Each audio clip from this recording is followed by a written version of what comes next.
Kaixo, ongi etorria, funtzioa sakonagoa aztertzen hasiko gera.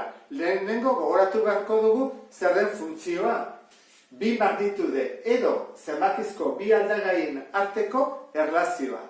Bi magnitudeak edo zenbakiak dira isa aldagai askea eta y-koa menpeko aldagaia. Eta bi aldagaien artean erlazio bat dago, non isa bakoitzari i bakar bat dagokio. Horrek esan nahi du, bi i baldin baditu isa batek hori ez dela funtzioa izango. Adibide batzuk jarriko ditut. Pentsa ezagun dugula funtzioa horrela, adibidez.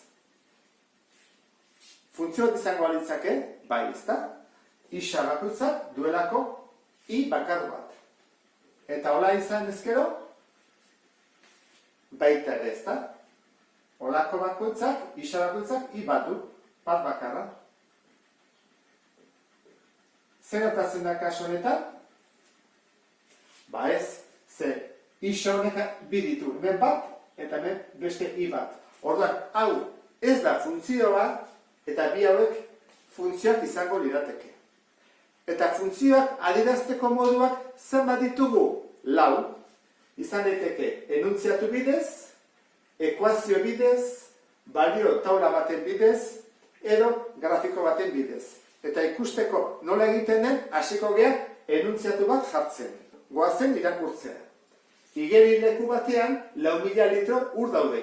Minutuko 20 litro ur isurtzen duen txorrota irekitzen bada, zenbat litro ur izango du igeri lekuak. Orduan, hemen, bi magnitude daude erlazionatuta, ezta? Izango da, batetik denbora eta bestetik igeri lekuak duen litro kopurua. Zein da bietan isa, aldagai askea, denbora, ezta? Minututan. Eta menpekoa, litro kopurua, igeri lekuan.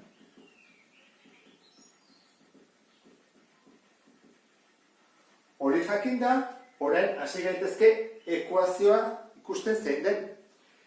I berdin izaten da, menpekoa berdin, eta orain denbora. Minutu batean zenbat litro gehiago izaten ditu? 20, ezta? Orduan dira 20 isa, baina hasieratik zeuden 4.000 litro. Orduan, gehi 4.000. Hau izango litzake bigarren modua, ezta? Ekuazio bidez adieraztea funtzioa. Hau zen lehenengo modua, enuntziatu bidez, orain goazen hirugarren modua ikustea. Taula bat egin behar dugu. Orduan, lehenik ikusia duzu, ezta?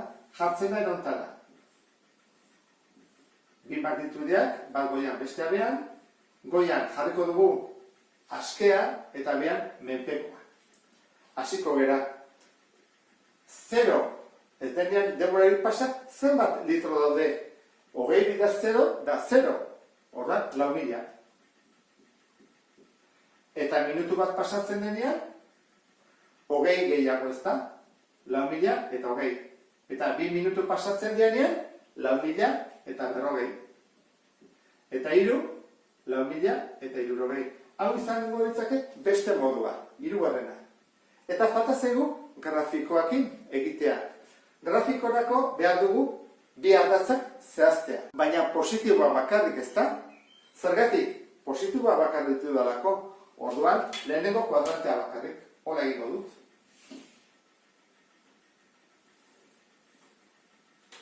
Hasiko naiz 0, 1, 2, 3, 4, eta jarraituko luke harentz. Hori izango litzateke isa. Eta irarentzat arazo bat dut, 4.000-tik hasten da. Orduan, hasten marez, 1, 2, 3, 4.000 oso goian dago. Hortarako zer egiten da?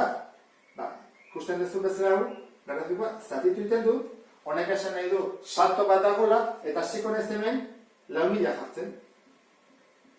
4.000 eta 20, 4.000 eta 40, 4.000 eta 60. Orduan, batekin 4.000 eta 20, bikin 4.000 eta 40, irukin 4.000 eta 60. Eta zerokin 4.000. Puntuak elkartzen baditut,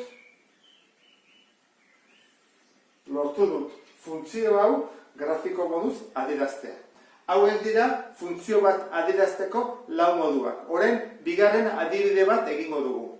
Bigarren enuntziatuak honela dio. Adierazi isa luzera perimetroarekin erlazionatzen duen funtzioa. Orduan, batetik dugu isa aldagai askea. Eta zer da luzera?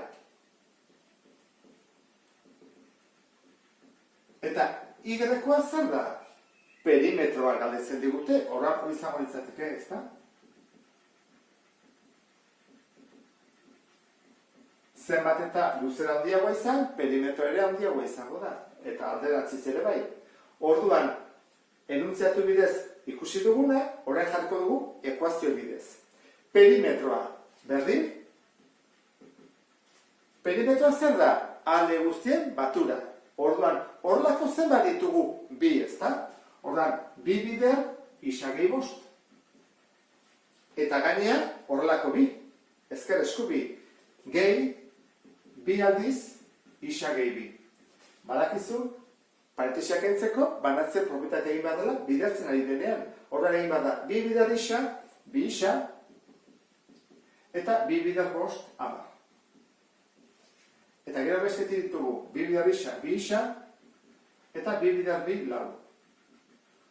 Zer ematen digu guztionek, bi isa gehi bi isa batu daiteke, lau isa dira, eta 10 gehi lau, 14. Hau izango litzake ekuazioa. Bigarren modua. Orain, taula egingo dugu. Adibidez jarriko dugu horrela. Hementsi.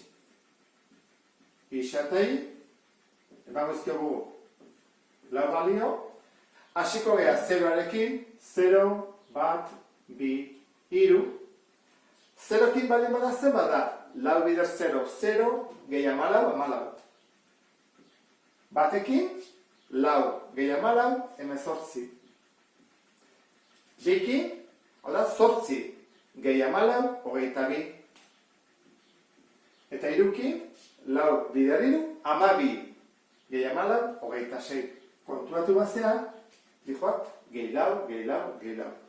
Orduan, hirugarren modua egitugu, bat zaigu grafiko egitea.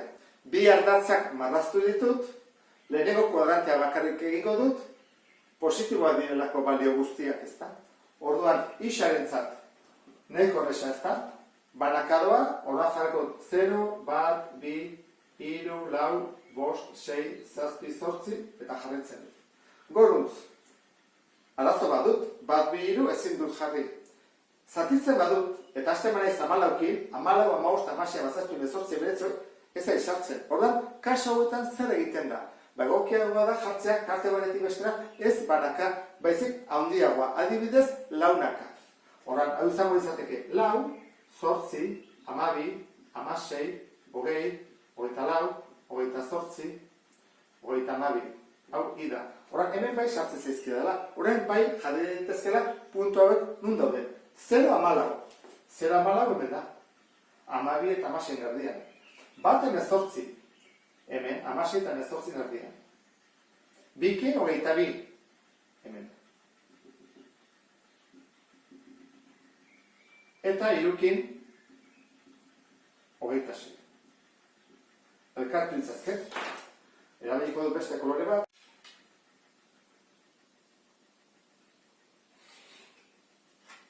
Eta hau izango izateke beste adierazteko modua. Eta honekin bukatuko genuke, beste bat arte, agur!